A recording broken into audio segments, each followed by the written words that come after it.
Hey guys, welcome back to Clownfish TV. This is Kneon. I am here with Geeky Sparkles. Hello. And we're going to talk about all these game companies, all their stock plunging as Google sends out the bots. They released, was it Genie 3, which is supposed to be an application, an AI application that lets you generate video games on the fly. Yes and no. But it is enough to apparently send the stocks tumbling because investors are like, oh my God, this is the end of video games. Yeah, the end is here. They don't understand that it's not actually like a planned out game. No, what it's doing, and I mentioned it a little bit at the end of the other gaming video where they talked about a third of devs being laid off, but what it's basically doing is mimicking gameplay video footage from YouTube and then just kind of anticipating where the characters are going to go and stuff. It's not actually making a game, but it does kind of give us a glimpse of where things are headed, and where things are headed are, I believe, smaller studios, right? We're not going to have these $300 million, games, that take 10 years to make. It's going to be a couple dozen people, maybe, and a modest budget of like, $20 million or whatever, using AI tools to get games out faster. So investing in these big game companies, like it doesn't look like a very good investment, right? Right.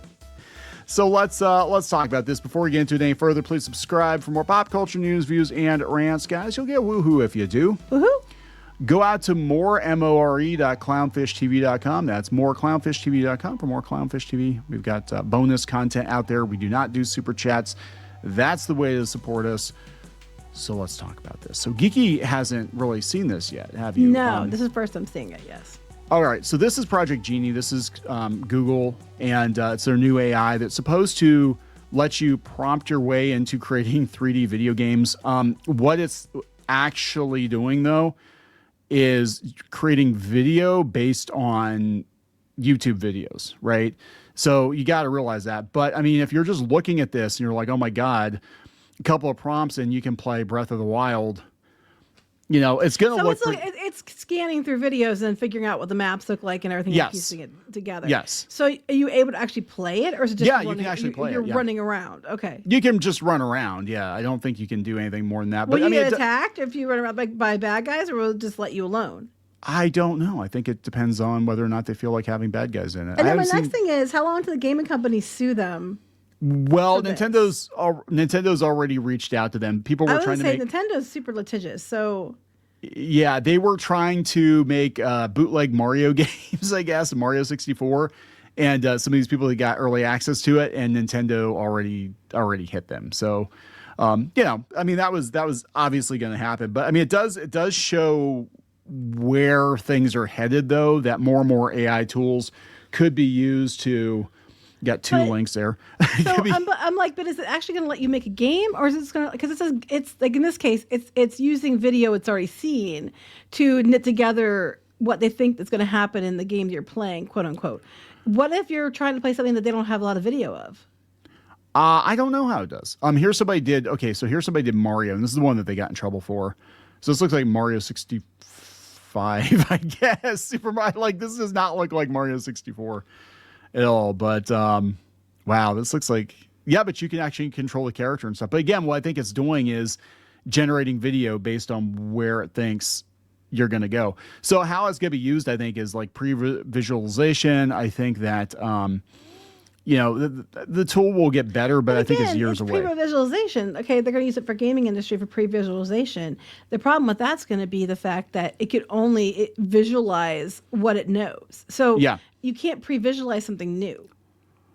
Well, that's just it, because you can tell it's taking from Mario 64 the animation, and then it's taking some other stuff from some other like low poly games or whatever. Right. Is this going to be so it's always going to be something that already, it's not going to be able to create something different. It's always going to be things that already exist in some way at this point in time. But it's enough to spook the investors that they're like, oh shit. Yeah, well, that's just it. And I think they're looking at the long term. This is what I think is happening. Is they're looking at, they're like, oh yeah, we're investing in these companies that are spending hundreds of millions of dollars on games, and pretty soon you're going to have teams of very small people be able to put out games, right? And beyond that, it just came out at the GDC, or they did a survey of all the GDC devs, and a third of the industry has been laid off. already. Well, my next thing is that if you're a third of the industry that's laid off, nothing's stopping you from starting your own company. That's what I think's going to happen. I think what is going to happen is just like everything else, like with comics or animation or whatever, is the corporate made stuff. There's too much bloat. So they're going to lay people off because it's not going to be profitable enough for them to do it. And then, of course, they were talking, they all want to unionize. And I'm like, that's actually going to get you gone faster. That's going to hasten your demise. But there's nothing saying, like we said the same thing for animation and got so much shit. And that's what exactly they're doing now is they're all kind of joined together and make their own. You can make your own company if you're all laid off, right? And you all have this years of experience and you all know how to do your job. You can make your own company. You can make actually handmade games in a nimbler way because you don't have all the overhead and the investor expectations. You can make things that you could actually make really good games that are going to be less expensive and more appealing to gamers, both for the price point and the fact that it's not AI generated. You could do those things and you have a better shot at being more competitive than somebody who, how you had Notch did Minecraft and how much money he sell that for? Oh my God. Billions, yeah. Because he was brave enough to take the chance. Take the chance. You have the opportunity now. Get a couple investors. They try to keep it, that they're not controlling everything. But find a couple people who are willing to invest in it. Get together and start your own thing and then kick the people that got rid of you's ass. I mean, that's what I would do, but I'm scrappy. Hell no, you didn't. And I'd kick their ass. There's never been a better time to be an indie developer of anything. I think at this point, like there's so many tools available to you and you can do things cheaper than a corporation. You can move faster than a big corporation, whether it's better. Oh yeah, you can do better. And you might be more in touch with what gamers actually want versus, it going through multiple levels of, bullshit and bureaucracy at a big company. And then if you want to do your super DEI laden, far leftist game, then and you don't want them to tell you no, then you can do all that yourself. Now, whether it sells or not, that's yet to be seen. But if you're so convinced that that's where everything's going, but when people have to put their own money where their mouth is, will they? Probably not, because they know it won't sell. But when it's not their money, well, we got to inject all this stuff into it. Well, that's the thing. So what has happened for the last 10 or 15 years is we had a bunch of people that wanted to make their own indie games or games for their community or their fanfics, bring their fanfics to life with movies and animation and comics and all that. And it turned out there wasn't a huge audience for that, but they talked these companies into greenlighting it. They're like, oh, well, if you don't greenlight my LGBTQ plus Minotaur romance, then you're a damn bigot. Yeah, well, now let's see them if they're on their own, make the same kind of, you can make the content you want. No one's stopping you, except the fact that it probably won't sell. And, you know that. So when you have to do it on your own and there's no one bankrolling you or giving you a warm seat or a platform, will they try? And if they do, I'll give them credit for at least trying. So here are some of the stocks that dropped, according to, let's see here. This is Shinobi 602 on X. Take-Two plummeted 10%. This is all just today, yeah. Yeah. Roblox, 10%. They're all going down. CD Projekt Red, they went down 8%. Unity went down 20% because, again, these are tools that people are using to build games. And if there are going to be more AI tools, it's going to be kind of hard to justify. But the thing is that, again, this is not doing what you think it's doing. It's basically just an interactive. I mean, I understand video games are interactive videos, but it is literally just regurgitating YouTube videos. It's not planned out. Like it's not like a game set up from beginning to end. Here's what happens. Here's what's meant to happen. Here's if you follow this path. Here's what happens.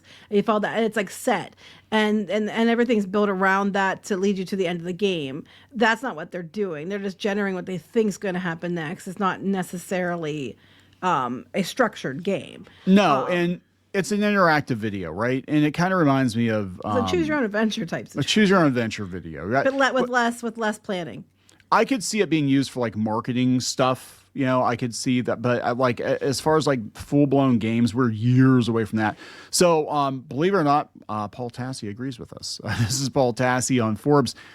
He said, yeah, they're all freaking out about Google Genie 3, a new AI generation tool that purports to be able to make video games out of thin air. The problem is it's often not actually doing that. And the most viral examples are showing clear ripoffs of existing games from Fortnite to Dark Souls to Grand Theft Auto. These clips are only 30 to 60 seconds long and the idea that an entire sprawling AAA video game, the kind these generations are aping, could be developed with this tool is not something that is even remotely close to reality. And then they're going to get your butt sued. I guarantee you, these companies, because they're losing, their stocks are dropping, they're losing money, their investors are losing money. They're going to come after them and sue them and tell them, cease and desist, you can't use our stuff to generate these things. Is what's going to happen. And when it doesn't have a lot of stuff to generate from, what's it going to be able to do?